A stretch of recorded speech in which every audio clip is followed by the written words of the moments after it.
जय हिंद साथियों, मैं डॉक्टर अमित कुमार आप सभी का भूगोल की श्रृंखला में स्वागत करता हूं। आज की वीडियो हम लेकर आए आपके लिए कक्षा 12 विषय भूगोल के तहत पुस्तक भारत लोगों और अर्थव्यवस्था का अध्याय दूसरा। अध्याय का नाम है प्रवास, प्रकार, कारण और परिणाम। इस अध्याय में, इस वीडियो में आप जानेंगे प्रवास के बारे में। प्रवास क्या होता है, तो सबसे पहले नजर डालते हैं कि प्रवास क्या है। प्रवास सामान्यतः निवास स्थान को बदलते हुए एक भौगोलिक इकाई से दूसरी इकाई के लिए भौगोलिक गतिशीलता का रूप है। यानी इस तरह कह सकते हैं कि जब कोई व्यक्ति एक भौगोलिक इकाई से दूसरी भौगोलिक इकाई को जाता है तो वह स्थिति प्रवास कहलाती है। यानी उसके जाने का कारण कई भी हो सकते हैं। अब आगे देख लेते हैं भारत के प्रसार यानी इंडियन डायस्पोरा, यानी भारतीय द्वारा अपने देश से अन्य देशों को जाने का क्रम जारी रहा है काफ़ी लंबे समय से।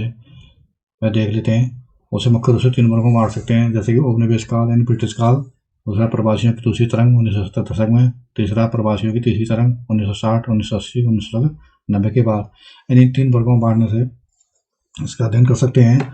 बात कर लेते हैं सबसे पहले उपनिवेश काल यानी ब्रिटिश काल की। ब्रिटिश काल में यानी उपनिवेश काल में भारतीयों का प्रसार किन राज्यों से और किन देशों की ओर हुआ था। तो ब्रिटिश काल में मुख्य रूप से उत्तर प्रदेश, बिहार 2 ऐसे राज्य हैं जहां से लोगों का जो गमन है, इन प्रसार है, वह मुख्य रूप से मॉरिशस, कैरिबियन द्वीपों, फिजी तथा दक्षिणी अफ्रीका आदि देशों को हुआ था। और ये जो उनका प्रसार है मुख्य रूप से कृषि श्रमिक मजदूरों के रूप में हुआ था। कैरिबियन द्वीपों में जो द्वीप थे वह ट्रिनिडाड, टोबैगो और गुयाना मुख्य रूप से द्वीप थे जहां भारतीयों का प्रसार हुआ था। यानी ब्रिटिशों द्वारा मॉरिशस, कैरिबियन द्वीपों में भारतीयों को भेजा गया था। और फ्रांसीसियों और जर्मनों द्वारा भी भारतीयों को भेजा गया था, मुख्य रूप से रीयूनियन द्वीप, ग्वाडेलोप और सूरिनामा में भेजा गया था। डच और पुर्तगालियों द्वारा भी भारतीयों का प्रसार किया गया था। यानी भारतीयों को बंदी बनाकर उन्हें मुख्य रूप से भेजा गया था अंगोला, मोजाम्बिक और अन्य देशों में। डच और पुर्तगालियों ने मुख्य रूप से गोवा, दमन द्वीप से लोगों को भेजा था। अब बात कर लेते हैं दूसरी तरंग के बारे में, यानी प्रवासियों की दूसरी तरंग। यानी दूसरी तरंग जो 1970 के दशक में हुई थी, यानी भारतीय द्वारा अपने देश से अन्य देशों को जो प्रवास हुआ था वह मुख्य रूप से इसमें व्यवसायी, शिल्पी, व्यापारी, फैक्ट्री मजदूर, इनका मुख्य रूप से प्रवास हुआ था। और इनका जो प्रवास है मुख्य रूप से भारत के जो निकटवर्ती देश हैं उनमें हुआ था, जैसे कि Thailand, Malaysia, Singapore, Indonesia, Brunei आदि देश ऐसे हैं जहां इन व्यवसायियों, शिल्पियों, व्यापारियों और फैक्ट्री मजदूरों का इनका प्रवास हुआ था। और ये प्रवास का जो क्रम है अब भी जारी है। अब बात कर लेते हैं प्रवासियों की तीसरी तरंग के बारे में, जो कि 1960, 1980 और 1990 के बाद में हुआ था। तीसरी तरंग में जो भारतीयों का प्रवास हुआ था उनमें प्रवास करने वालों में डॉक्टर, इंजीनियर, परामर्शदाता यानी काउंसलर आदि थे। इनका मुख्य रूप से प्रवास यूएसए, कनाडा, यूके, ऑस्ट्रेलिया आदि देशों में हुआ था। इनके अलावा इनका जो प्रवास है या प्रसार है वह न्यूजीलैंड, जर्मनी में भी देखा गया है। इस तरह से भारतीयों का जो प्रसार है वह 3 कालों में हुआ था।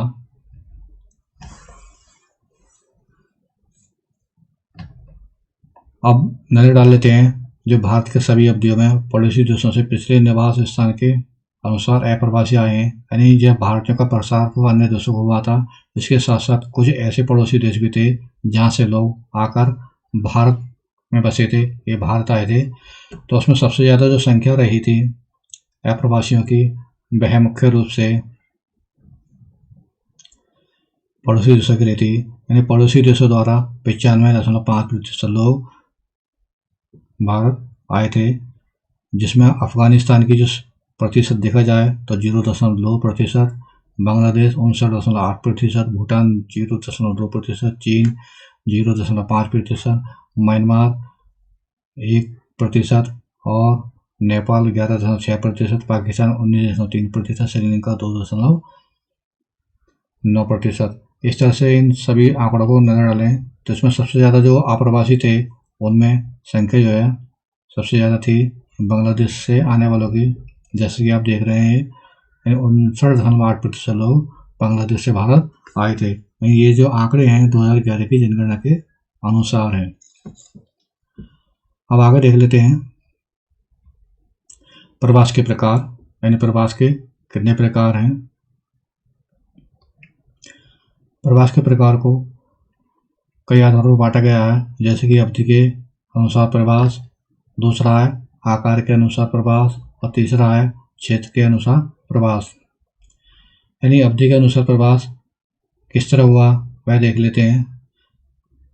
अवधि के अनुसार प्रवास को मुख्य रूप से निम्न वर्गों में बांट सकते हैं, जैसे कि दैनिक प्रवास है। यानी दैनिक प्रवास के अंतर्गत उन प्रवासों को शामिल किया जाता है जिसमें व्यक्ति सुबह घर से किसी कार्य से बाहर जाता है और शाम के समय वापस अपने घर आ जाता है। तो इस तरह का जो प्रवास की प्रक्रिया है वह दैनिक प्रवास कहलाती है। प्रवास का अगला रूप है अल्पकालीन प्रवास। अल्पकालीन प्रवास थोड़े समय के लिए होता है, जैसे 1 दिन, 2 दिन, 1 सप्ताह, 2 सप्ताह आदि जो आते हैं प्रवास के रूप आते हैं, ये अल्पकालीन प्रवास के अंतर्गत आते हैं। दैनिक प्रवास में जैसे कि श्रमिक मजदूर हैं, नौकरी करने वाले लोग हैं, छात्र हैं, ये सुबह के समय निकलते हैं और शाम को दोपहर को अपने घर आ जाते हैं। दैनिक प्रवास कहलाता है। अल्पकालीन प्रवास में सीमित अवधि का प्रवास होता है। इसके साथ आता है अगला जो है दीर्घकालीन प्रवास। दीर्घकालीन प्रवास वह प्रवास है जिसमें प्रवास की जो अवधि है काफ़ी लंबी होती है, यानी 1 साल, 2 साल, 3 साल। यानी इसमें व्यक्ति निश्चित समय के लिए बाहर जाता है, चाहे वह शैक्षिक उद्देश्य हो या अन्य उद्देश्य हो, जिनकी वजह से व्यक्ति लंबे समय के लिए बाहर जाता है। तो वह प्रवास की वह रूप जो है वह दीर्घकालीन प्रवास कहलाता है। आगे है मौसमी प्रवास। यानी मौसमी प्रवास वह होता है जिसमें व्यक्ति मौसम के अनुसार प्रवास करता है, जैसे कि कुछ पहाड़ी जनजातियाँ ऐसी हैं जो कि गर्मी के दिनों में पहाड़ियों की निचली घाटियों से ऊपर की ओर, पहाड़ी के ऊपर की ओर गमन करती हैं या प्रवास करती हैं, और जैसे ही सर्दी का मौसम आता है तो वे नीचे की ओर, घाटी की ओर आ जाती हैं। तो इस तरह का जो प्रवास जो होता है वह मौसमी प्रवास कहलाता है। आगे देख लेते हैं आकार के अनुसार प्रवास। आकार के अनुसार प्रवास को निम्न प्रकार वर्गीकृत कर सकते हैं, जैसे कि भ्रमण प्रवास, जैसे कि आप देख चुके हैं अभी उपनिवेश काल में, यानी ब्रिटिश काल में जो प्रवास हुआ था वह काफ़ी बड़ी मात्रा में हुआ था। लोगों को बड़ी मात्रा में यानी उत्तर प्रदेश, बिहार जैसे राज्यों से मॉरिशस, कैरिबियन द्वीप और फिजी तथा दक्षिण अफ्रीका आदि में भेजा गया था। तो बड़ी संख्या में जो प्रवास होता है लोगों का वह प्रवास कहलाता है। आगे है लघु प्रवास। लघु प्रवास में जो संख्या है लोगों की बहुत कम रहती है, सीमित अवधि रहती है, जैसे फैमिली मेंबर 1 या 2 अन्य सदस्य आदि प्रवास करते हैं, वह लघु प्रवास कहलाता है। अब नजर डाल लेते हैं क्षेत्र के अनुसार प्रवास। यानी क्षेत्र के अनुसार प्रवास कैसा होता है। सबसे पहले होता है उसमें आंतरिक प्रवास। आंतरिक प्रवास वह होता है जिसमें देश के अंदर ही लोगों का आना जाना होता है, वह प्रवास आंतरिक प्रवास कहलाता है, जिसमें एक राज्य से दूसरे राज्य को आना जाना। आगे अंतर्राष्ट्रीय प्रवास, जब देश के लोग अपने देश को छोड़कर अन्य निकटवर्ती देश को जाते हैं तो उस तरह का प्रवास अंतर्राष्ट्रीय प्रवास कहलाता है। ये प्रवास कई कारणों से हो सकता है, जैसे शैक्षिक उद्देश्य या अन्य और कारण हो सकते हैं। अब नजर डाल लेते हैं आंतरिक प्रवास के बारे में। आंतरिक प्रवास मुख्य रूप से गांव से गांव होता है, यानी जो मजदूर वगैरह होते हैं वह अपने गांव से निकटवर्ती गांव को दैनिक कार्य के रूप से आना जाना करते हैं, तो इस तरह का प्रवास गांव से गांव प्रवास कहलाता है। अगला है रूप जो गांव से नगर, यानी गांव से नगर प्रवास लोग कई कारणों से करते हैं, जैसे कि अपनी रोजी रोटी के लिए, शैक्षिक उद्देश्य प्राप्त करने के लिए, अन्य कारणों से प्रवास करते हैं। और अगला है नगर से नगर का प्रवास, यानी कुछ लोग ऐसे होते हैं जो छोटे नगर में रहते हैं और छोटे नगर से निकटवर्ती बड़े नगर, महानगर आदि में जाते हैं, तो इस तरह का जो प्रवास है वह नगर से नगर का प्रवास कहलाता है। आगे है नगर से गांव का प्रवास। गांव से नगर के प्रवास तो अधिकतर पाया जाता है, लेकिन कुछ ऐसे कारण हैं जिनसे नगर से भी लोग गांव की ओर आते हैं। तो इस तरह का जो प्रवास है वह नगर से गांव का प्रवास कहलाता है। इस चित्र में आप देख रहे हैं प्रवास की जो अंतर्राज्यीय प्रवास की स्थिति है, चाहे वह ग्रामीण से ग्रामीण हो, ग्रामीण से नगरीय हो, या नगरीय से ग्रामीण हो, या नगरीय से नगरीय हो, इन सभी में जो प्रवास की जो मात्रा है वह महिलाओं की ज़्यादा है। जैसे कि ग्रामीण में सबसे ज़्यादा प्रवास देखा गया है वह महिलाओं का है, कि पुरुष का प्रवास ये है इन 10 के आसपास ही, और जबकि महिलाओं का प्रवास लगभग 50 के आसपास है। इस तरह से सभी कॉलम में आप देख सकते हैं प्रवास के जो रूप हैं, इनमें सबसे ज़्यादा जो प्रवास है अंतर्राज्यीय प्रवास में महिलाओं की जो प्रवास करने की प्रवृत्ति है अधिक है। आगे देखते हैं अंतर्राज्यीय प्रवास। जब एक राज्य से दूसरे राज्य को प्रवास करते हैं उसमें स्थिति थोड़ी भिन्न हो जाती है। इसमें ग्रामीण से ग्रामीण जो प्रवास है इसमें महिलाओं की स्थिति आगे है, जबकि ग्रामीण से नगरीय में स्थिति बिल्कुल भिन्न हो जाती है, और उसमें प्रवास की जो प्रवृत्ति है उसमें पुरुषों में अधिक पाई जाती है, यानी महिलाओं की तुलना में पुरुष अधिक प्रवास करते हैं। जबकि नगरीय से ग्रामीण में प्रवास की प्रवृत्ति थोड़ी सी मात्रा में पुरुषों से अधिक है महिलाओं की, और नगरीय से नगरीय में प्रवास की जो प्रवृत्ति अधिक है वह पुरुषों की तुलना में स्त्रियों की अधिक है। अब नजर डाल लेते हैं यानी 2001 की जनगणना के आंकड़े के आधार पर है ये डाटा जो चित्र जो है, ये 10 साल का इसमें डाटा दिया गया है। और पुरुष प्रवास के कारण है, यानी ऐसे कौन से कारण हैं जिनकी वजह से पुरुष ने प्रवास करा है। तो सबसे पहले जो काम और रोजगार है, काम और रोजगार के ऐसे कारण हैं तो जिसमें लगभग 38% लोगों ने प्रवास करा है, यानी सबसे बड़ी मात्रा है प्रवास की जो देखी गई है काम और रोजगार, जिसमें पुरुषों ने काम और रोजगार की वजह से प्रवास किया है। दूसरा है व्यवसाय, व्यवसाय की वजह से 3% लोगों ने ही प्रवास करा है। अगला शिक्षा, यानी शिक्षा प्राप्ति के उद्देश्य से लोगों ने जो प्रवास करा है उनकी मात्रा मात्र 6% रही है, और विवाह की वजह से कुछ लोगों ने अपना स्थान परिवर्तन किया है, यानी महिलाओं की तुलना में यह परिवर्तन थोड़ा कम है कि ये सिर्फ मात्र 2% ही है, यानी विवाह की वजह से लोगों का स्थान परिवर्तन जो हुआ है। और अगला है जन्म के बाद भी लोगों का स्थान परिवर्तन होता है, तो उनमें पुरुषों का जो प्रतिशत है वह 10% ही है।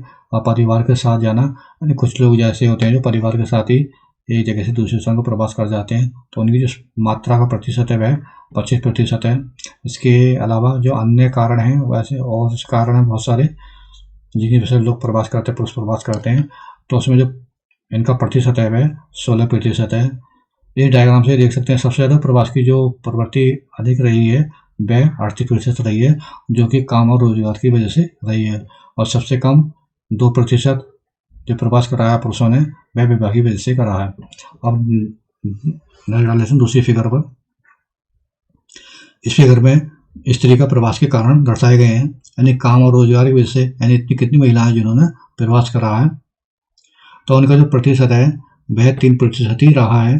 जैसे कि आप ये देख सकते हैं काम और रोजगार की वजह से महिलाओं का प्रवास किया गया वह 3% ही है, जबकि व्यवसाय के आधार पर जो महिलाएं हैं उन्होंने जो प्रवास करा है वह मात्र 1% ही है, और शिक्षा के वजह से जो प्रवास करा महिलाओं ने उसमें दिए गए नहीं है। हालांकि विवाह की वजह से लगभग 65% महिलाएं ने प्रवास करा है, यानी विवाह करने के बाद जो महिला हैं अपने मूल घर को छोड़कर अपने पति के घर गई हैं, ससुराल पक्ष गई हैं, तो उनमें जो प्रतिशत रहा है 65% रहा है, जबकि पुरुषों का प्रतिशत 2% था स्थान परिवर्तन का, जबकि महिलाओं का 65% है।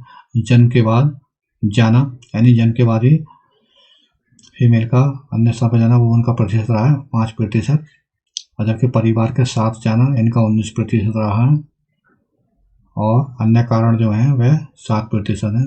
इन दोनों फिगर में आपने तुलना देख ली, तो इसमें सबसे ज़्यादा जो स्त्री ने प्रवास किया गया है वह 65% रहा है, और वह प्रवास का कारण जो मुख्य रूप से विवाह रहा है। अंतर्राष्ट्रीय प्रवास आप पीछे ही देख चुके हैं, जैसे कि भारतीयों का प्रवास हुआ था उपनिवेश काल में, जैसे कि उत्तर प्रदेश बिहार से विभिन्न देशों जैसे कि मॉरिशस, कैरिबियन द्वीप समूह, आदि में, फिजी में, दक्षिण अफ्रीका आदि में प्रवास हुआ था। और इसी तरह दूसरी तरह के दौरान व्यवसायियों, शिल्पियों, व्यापारियों, फैक्ट्री मजदूरों आदि का थाईलैंड, मलेशिया, सिंगापुर, इंडोनेशिया आदि देशों में प्रवास हुआ था। और वर्तमान में डॉक्टर, इंजीनियर, परामर्शदाताओं आदि का जो प्रवास किया जा रहा है वह USA, Canada, UK, Australia, New Zealand, Germany आदि देशों में किया जा रहा है। तो इस तरह का जो प्रवास की जो प्रवृत्ति है, रूप है, वह जो है अंतर्राष्ट्रीय प्रवास के अंतर्गत उसे शामिल किया जाता है। प्रवास के कारण, प्रवास के परिणाम, ये दो ऐसे बिंदु हैं जिन्हें आप जानेंगे अगली वीडियो में। Thanks for watching. यदि आपको वीडियो अच्छी लगी तो वीडियो लाइक करें। यदि चैनल पर नए, चैनल को जो सब्सक्राइब करें। मिलते हैं अगली वीडियो में, तब तक के लिए धन्यवाद।